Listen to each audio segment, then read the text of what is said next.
Welcome to episode 25 of Hell in a Hallway. It is your favorite therapist partner, Billy, host, author, podcaster. I said that all right. But anyhow, thanks for joining me today. And I know we're doing different type of series, but this time I'm glad you're coming with me.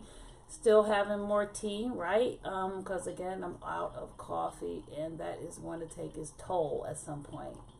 However, today we're going to talk about workplace toxicity. So I did a series on leadership and just little tidbits. There's so much more to it, right? I really encourage you to really delve into leadership. But this is more about workplace toxicity, and Lord knows, I have been a part of some toxic environments, and I'm sure you have as well, right? So let's talk about, what's the impact of that, right? So I'm reading this article, and it indicates that 54% of good employees will leave an organization because of toxicity. 54%. It's not even just, it's not even about the money. It's about the culture and about the environment, So what does that, why? Where is that coming from?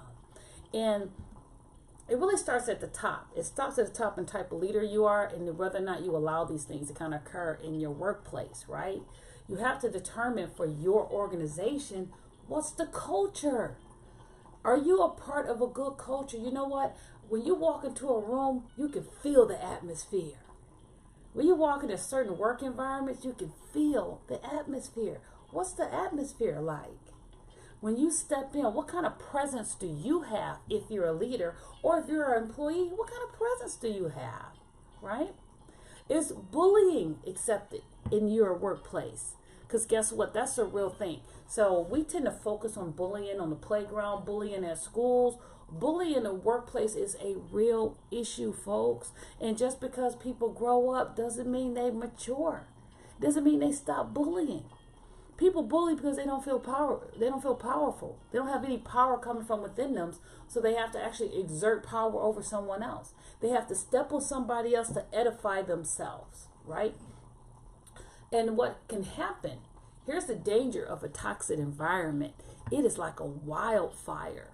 That stuff is catchy, and before you realize it, you are being more toxic than you usually would be, right? Things that you would be willing to gossip about, things you're willing to say, things you're willing to do, maybe cut corners, maybe just in terms of your whole professionalism kind of just dwindles and goes down, right? Your environment can be very contagious, and that really determines on what your leadership is like. Your leader helps set the tone. And when you have individuals there in your culture that breathes toxicity, it's up to that leader to make a decision on what to do with that person. And here's the rough thing. Sometimes leaders let a person stay in a position much longer than they should, right? Yeah. I see you nodding your head, because what ends up happening is that now you are adversely impacted, and now you want to leave. You don't want to be there. You're a good employee, but they won't get rid of this person who is toxic to the environment, or they won't put boundaries or put parameters in place that will reduce its occurrences. Toxic workplace brings out the worst in people. And then it increases people's mental health issues. Do you know how many people come to therapy because of their work? Lots of people. They have depression and anxiety because of what's happening in their workplace issue. Toxic environments in our work is toxic environments in our souls.